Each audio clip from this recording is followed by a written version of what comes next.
하나님의 말씀 사무엘상 19장의 말씀입니다. 사무엘상 19장 1절에서 24절까지 말씀입니다.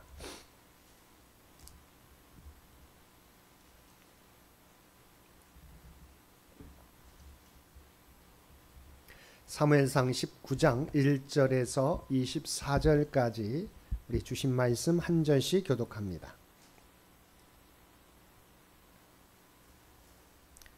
사울이 그의 아들 요나단과 그의 모든 신하에게 다윗을 죽이라 말하였더니 사울의 아들 요나단이 다윗을 심히 좋아하므로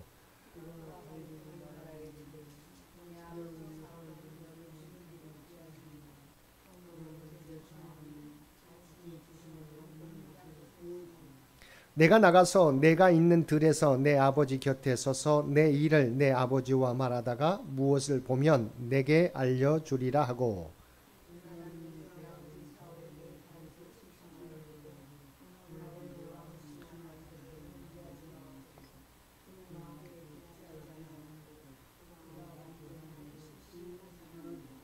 그가 자기 생명을 아끼지 아니하고 블레셋 사람을 죽였고 여호와께서는 온 이스라엘을 위하여 큰 구원을 이루셨으므로 왕이 이를 보고 기뻐하셨거늘 어찌 까닭없이 다윗을 죽여 무죄한 피를 흘려 범죄하려 하시나이까.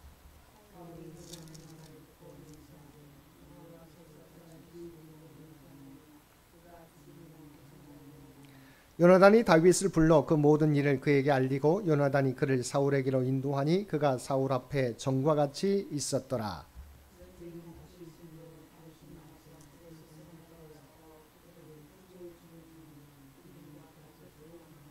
사울이 손에 단창을 가지고 그의 집에 앉았을 때 여호와께서 부리시는 악령이 사울에게 접하였으므로 다윗이 손으로 수금을 탈 때에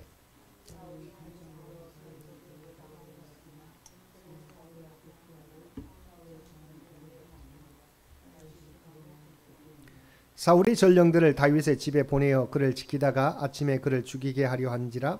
다윗의 아내 미갈이 다윗에게 말하 이르되 당신이 이 밤에 당신의 생명을 구하지 아니하면 내일에는 죽임을 당하리라 하고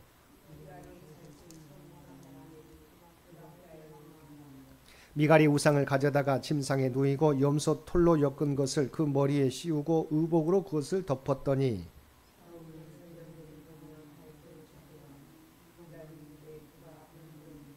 사울이 또 전령들을 보내어 다윗을 보라 하며 이르되 그를 침상채 내게로 들고 오라. 내가 그를 죽이리라.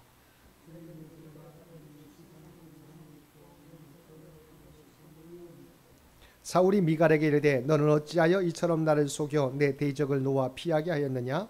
미갈이 사울에게 대답하되 그가 내게 이르기를 나를 놓아 가게 하라. 어찌하여 나로 너를 죽이게 하겠느냐 하더이다 하니라.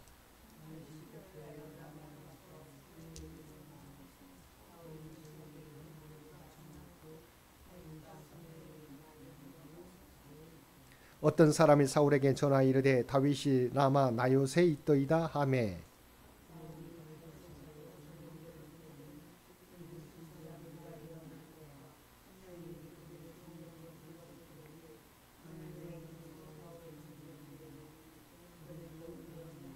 어떤 사람이 그것을 사울에게 알림해 사울이 다른 전령들을 보냈더니 그들도 예언을 했으므로 사울이 세 번째 다시 전령들을 보냈더니 그들도 예언을 한지라.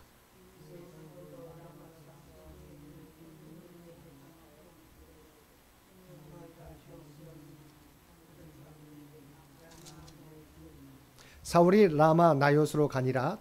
하나님의 영이 그에게도 임하시니 그가 라마 나요스에 이르기까지 걸어가며 예언을 하였으며 그가 또 그의 옷을 벗고 사무엘 앞에서 예언을 하며 하루 밤낮을 벗은 몸으로 누웠더라.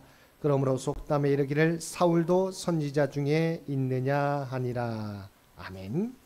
오늘도 말씀과 기도로 금요일 하루를 시작하는 우리 모든 성도들 가운데 하나님의 놀라운 은혜가 언제나 함께하여 주시기를 주님의 이름으로 간절히 축원드립니다. 오늘 통독할 말씀은 사무엘상 18장 8절에서 20장까지 말씀입니다. 그리고 오늘 살펴볼 말씀은 사무엘상 19장의 말씀입니다. 19장은 사울의 다윗 살해 명령과 요나단의 도움을 통한 다윗의 구원에 대하여 보도하고 있습니다. 먼저 1절에서 3절은 사울이 자기 아들 요나단과 신하들에게 다윗을 살해하라는 명령을 내렸으나 오히려 요나단이 다윗을 보호하기 위하여 다윗과 협의하는 사실을 보도하고 있습니다. 그리고 4절에서 7절은 요나단이 다윗을 위하여 사울에게 탄원함으로 다윗이 다시 사울을 섬길 수 있게 된 사실을 보도하고 있습니다. 구체적으로 살펴보면 1절을 볼 때 사울은 요나단과 그의 신하들에게 다윗을 죽이라고 명령하였습니다. 앞서 사울은 다윗의 명성이 자신의 명성을 앞지르자 다윗에게 시기심을 품고 미갈과의 결혼을 맺기로 하여 다윗을 제거하고자 하였습니다. 그러나 그것이 뜻대로 되지 않자 이제 공개적으로 다윗을 죽이라는 명령을 내리고 있는 것입니다. 마음에 오래도록 품고 있던 시기심이 결국 공개적인 살인 명령으로 나타나게 된 것입니다. 이와 같이 사람이 마음에 시기심을 품게 되면 살인이라는 엄청난 범죄로까지 이어질 수 있습니다. 인류 최초의 살인이 기록된 창세기 4장에서도 가인이 동생 아벨을 죽이게 된 근본 원인이 어디에 있었습니까? 그것은 다름 아닌 가인의 마음에 자리 잡은 시기심 때문이었습니다. 가인은 하나님께서 아벨의 제사만 연락하시고 자신의 제사는 연락하시지 않자 동생 아벨에 대하여 시기심을 품고 있다가 기회가 오자 아벨을 쳐서 죽인 것입니다. 이렇게 볼 때 시기심과 살인은 결국 같은 맥락에서 이해할 수 있는 죄악이라고 하겠습니다. 차이점이 있다면 시기심은 마음에 품고 있는 악이고 살인은 행동으로 나타난 악이라는 차이가 있을 뿐입니다. 4절과 5절을 보면 요나단은 사울 왕에게 다윗을 변호하며 사울 왕의 잘못 또한 지적하고 있습니다. 즉 다윗이 왕께 득죄하지 않고 선한 일만을 행하였기 때문에 왕이 다윗을 죽이려 하는 것은 아무 타당한 이유도 없이 죄 없는 자를 죽이는 범죄라고 지적한 것입니다. 사울은 이스라엘의 왕이면서 요나단의 아버지였습니다.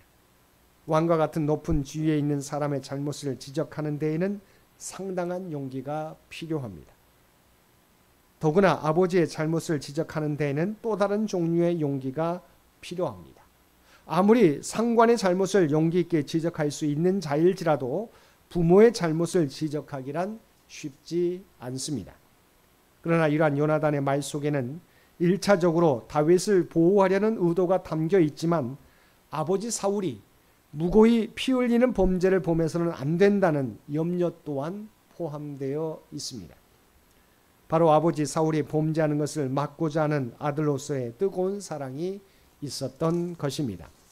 8절에서 17절까지 말씀에서는 다윗의 블레셋 도륙 및 사울의 거듭된 다윗 살해 시도와 미갈의 다윗 피신에 대하여 보도하고 있습니다.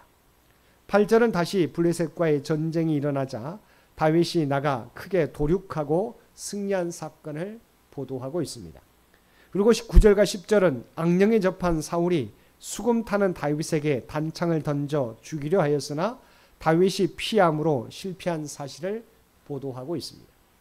이어 11절에서 17절은 사울이 다윗을 죽이려 한다는 사실을 알게 된 미갈이 지혜롭게 행동하여 다윗을 피신시킴으로 구원한 사실을 보도하고 있습니다.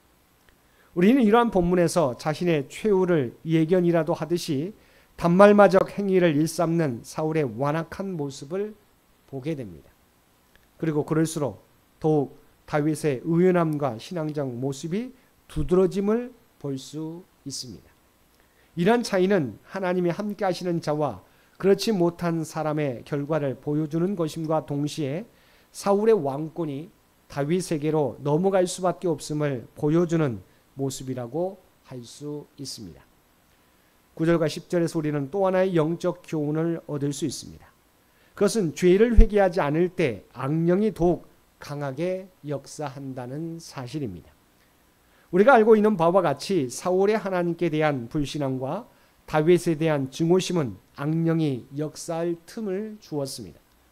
근데 본문에서 볼 수 있듯이 시간이 흐를수록 사울의 심령은 더욱 완고하여져서 사람의 조언이나 음악과 같은 것으로는 조금도 완화되지 않는 극한 상태로 치달았습니다. 우리는 그 이유를 어디에서 찾아볼 수 있겠습니까? 그것은 사울이 자신의 잘못을 회개하지 않고 마음을 더욱 강팍하게 하였기 때문입니다. 악령은 일정 기간 인간의 의지와 감정을 억제하여 강제적으로 활동할 수 있습니다. 그리고 이런 악령의 역사는 인간의 강팍한 의지와 결탁할 때 더욱 강력해집니다. 곧 회개하지 않는 인간의 심령 속에서 악의 세력은 더욱 기승을 부리는 것입니다. 그러므로 악령이 우리에게 지속적으로 역사하지 못하게 하려면 우리의 마음을 강팍하게 해서는 안 되는 것입니다. 죄의 소욕이 생기는 것은 마치 머리 위로 새가 지나가는 것을 막을 수 없는 것과 마찬가지로 막을 수 없습니다. 우리는 죄의 본성을 가지고 태어난 까닭에 늘 마음속에 죄의 소욕이 일어납니다.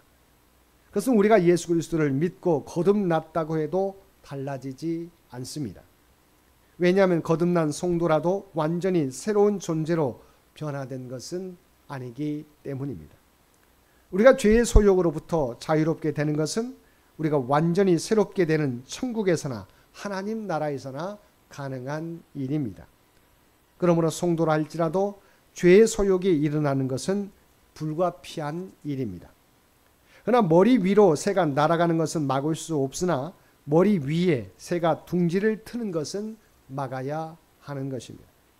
그것을 막지 못했다면 그것은 인간의 책임이듯이 마음을 강팍하게 함으로 죄가 우리 안에서 지속적으로 역사하게 하며 나아가 더 큰 죄악에 빠지게 되는 것은 전적으로 우리 자신이 책임져야 할 모습인 것입니다. 18절에서 24절까지 말씀에 보면 다윗의 라마에 있는 사무엘계로의 피신과 하나님의 다윗 보호에 대하여 보도하고 있습니다. 18절은 다윗이 사울의 살해 위협을 피하여 사무엘이 있는 라마로 갔다가 다시 사무엘과 함께 라마 나요스로 피한 사실을 보도하고 있습니다. 19절에서 21절은 다윗이 라마 나요스에 있다는 소식을 들은 사울이 군졸들을 파견하였으나 군졸들이 모두 하나님의 영에 감동되어 예언함으로 다윗을 체포하는 일에 실패하였음을 보도하고 있습니다. 22절에서 24절은 군졸들을 세 차례나 보내어 다윗을 체포하는 일이 실패로 돌아가자 이번에는 사울 자신이 직접 라마 나요스에 갔으나 그 역시 하나님의 영에 감동되어 예언함으로 다윗을 체포하는 일에 실패한 사실을 보도하고 있습니다. 사랑하는 성도 여러분, 우리도 악한 자의 추격을 받는 것과 같은 급박한 위기에 처할 때가 있습니다. 그러나 하나님은 결코 악한 자가 자기 백성을 해하도록 허락하지 않으십니다. 하나님께서 악한 자의 공격을 잠시 허락하시는 것은 그것을 통해 성도의 신앙을 연단하시려는 선한 목적이 있기 때문입니다. 하나님은 때가 되면 악한 자를 멸하시고 고난을 통해 연단한 성도에게 최후 승리의 영광을 주실 것입니다. 그러므로 오늘도 하나님이 주실 선한 결말을 기대하면서 인내하고 믿음의 삶을 힘차게 살아가는 모든 성도들 되시기를 주님의 이름으로 간절히 축원드립니다. 함께 기도드리겠습니다. 사랑과 은혜가 충만하신 아버지 하나님, 우리가 믿음의 길에 있으면 대적들이 우리를 아무리 공격해와도 우리는 넘어지지 않게 되는 줄 믿습니다. 잠시 넘어졌다가도 다시 일어서게 될 줄 믿습니다. 오늘 또 우리가 하나님 편에 서 있으면 하나님께서 우리를 보호하시며 우리의 길을 인도해 주심을 믿고 언제나 말씀 가운데 주님 가운데 행하며 살아가는 우리 모두가 되게 하여 주옵소서. 오늘 또 이 나라와 이 민족을 기억하여 주시고 하나님께서 친히 통치하시고 인도하여 주시기를 원합니다. 특별히 아버지 하나님, 경상도와 강원도 지역에 계속되는 산불 가운데 우리 주님께서 함께해 주시고 막아주시기를 원합니다. 피해를 입은 이재민들이 안전케 하여 주시고 아버지 하나님, 실망하고 절망하는 그들 가운데 하나님의 위로를 허락하여 주옵소서. 주님 안에서 새 힘을 얻게 되는 그들 모두가 되게 하여 주시옵소서. 또한 우리 창현재단을 기억하여 주시고 100주년을 준비하며 나아갑니다. 아버지 하나님, 하나님의 계획을 깨닫게 해 주시고 온전히 그 뜻을 준비하며 나아가는 창현재단이 되게 하여 주옵소서. 다음 선교 100년을 온전히 준비하여서 하나님의 계획을, 하나님의 뜻을 온전히 이루어가는 데 부족함이 없도록 주의 도구로 우리 모두를 사용하여 주옵소서. 특별히 연약함 가운데 있는 주의 백성들을 기억하여 주시곤 합니다. 그들 모두가 주님의 십자가를, 하나님의 능력을 의지하며 나아가게 될 때 아버지 하나님, 주님을 바라보는 자에게 놀라운 치유와 회복의 역사를 나타내 보여주시옵소서. 분명히 그들이 연약함 가운데 있을지라도 하나님께서 함께 주시게 될 때 그들이 새 힘을 얻게 될 줄 믿습니다. 아버지 하나님, 절망이 소망으로 바뀌어지게 될 줄로 믿습니다. 아버지 하나님, 온전히 하나님을 바라보는 온전한 믿음을 그들 모두에게 허락하여 주옵소서. 사랑하는 자녀손들에게 아버지 하나님 믿음을 잃어버리지 않게 도와주시고 하나님의 지혜와 능력을 통하여 하나님의 꿈과 비전을 준비해가는 귀한 믿음의 자녀손들 되게 하여 주옵소서. 오늘도 우리에게 복된 하루를 허락해 주신 것 진심으로 감사합니다. 날마다 주님과 동행하며 살아가는 우리 모두가 되게 하여 주옵소서. 어떠한 일을 만날지라도 하나님이 우리와 함께 하심을 믿게 하여 주시고 주께서 우리에게 맡겨주신 귀한 사명 감당하는 저희들 되게 하여 주옵소서. 오늘도 저희들이 발을 딛고 살아가는 삶의 현장 가운데 그리스도의 아름다운 향기와 선한 영향력을 나타내며 살아가게 하여 주옵소서. 이 모든 간구 우리를 구원하여 주신 예수님의 이름으로 간절히 기도드리옵나이다. 아멘.